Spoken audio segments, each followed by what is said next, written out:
All right, our next section is section 2 of chapter 16 on the senses with the general senses. And learning objectives for this section are to compare and contrast unencapsulated and encapsulated tactile receptors and define referred pain and explain its significance in diagnosis.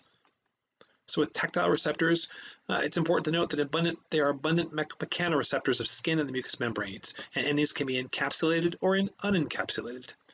In this case, in this picture here, look at the skin layer with the epidermis here, the superficial layer here, the dermis, of course, below, with our free nerve endings in that dermal layer there, and basically our beginning, our dermal layer here, our tactile discs here along that layer here, a root hair plexus, of course, if you remember from our chapters way back, it would seem, tactile corpuscle and bulb, the bulbous corpuscle, and of course our lamellated corpuscle.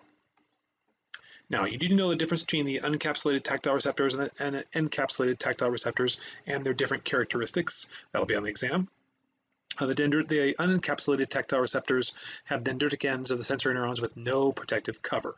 The free nerve endings, they're terminal ends of the sensory neuron dendrites. They're the simplest of the tactile receptors. They reside close to the skin surface and in mucous membranes, mainly for pain and temperature, but also light touch and pressure. They can be phasic or tonic.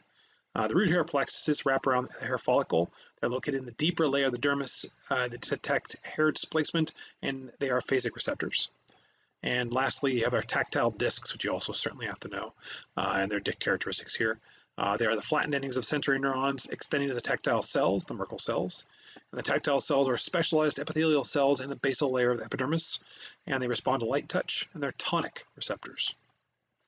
And here we have just an image of our types of tactile receptors, our free nerve endings, our root hair plexus, and our tactile disc, tactile cell and tactile disc. You also have to know, again, the encapsulated tactile receptors and their characteristics, specifically certainly noting that they are neuron endings wrapped by connective tissue or covered by connective tissue and glial cells, neural hemocytes. The end bulbs are encased in connective tissue. They're located in the dermis and the mucous membranes. They detect pressure and low frequency vibration. They're tonic receptors. The lamellated corpuscles, Pacinian corpuscles, are wrapped in neural hemocytes and concentric layers of connective tissue. They're located deep in the dermis, hypodermis, some organ walls. They detect deep pressure, coarse touch, high frequency vibration, and they're phasic receptors.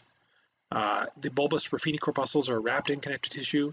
They're within the dermis and subcutaneous layer. They detect deep pressure and skin distortion. They're tonic receptors. The tactile or Meissner corpuscles are intertwined endings that are wrapped in modified neural hemocytes. They're covered in connective tissue. And the dermal papillae or papillae, especially in the sensitive regions of the body. Discriminate light touch. They allow recognition of texture and shape, and they are phasic receptors. And you can see here are encapsulated tactile receptors that are different types that you're not going to have to identify for the exam this time around here. Referred pain, you do have to know for your exam the generalizations of the different characteristics of referred pain. The fact that it's an inaccurate localization of sensory signals, not sure exactly where it's coming from. Your body doesn't consciously know anyway. Signals from viscera are perceived as originating from the skin, the muscle.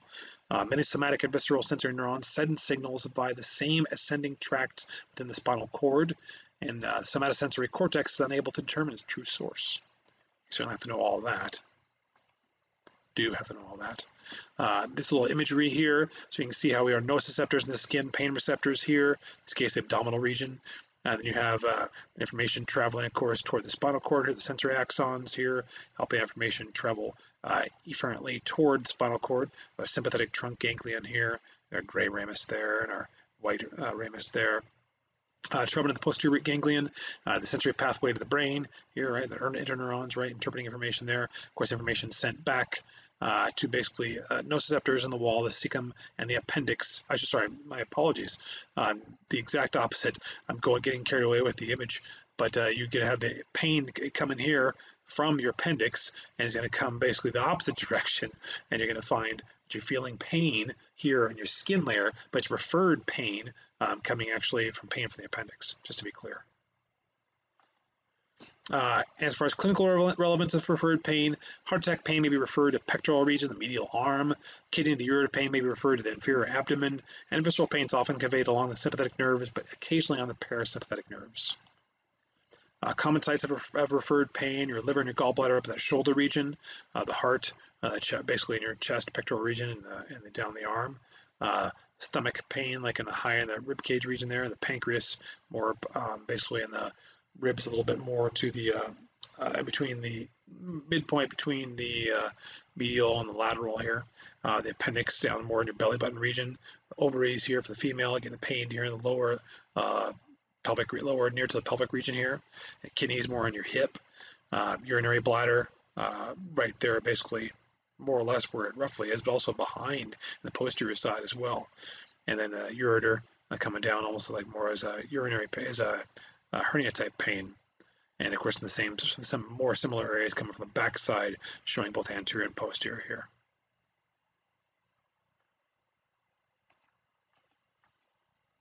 Clinical view, phantom pain, sensations often associated with a removed body part, occurs following amputation of a limb, the experience of pain from the removed part, stimulation of the sensory neuron pathway on the remaining portion, cell body of sensory neurons still alive, and pain sometimes is quite severe. So what did you learn? What are the three types of unencapsulated tactile receptors, and where are they located within the integument? And explain the clinical significance of referred pain. That's section 16.3. We'll come back with olfaction and gustation for smell shortly.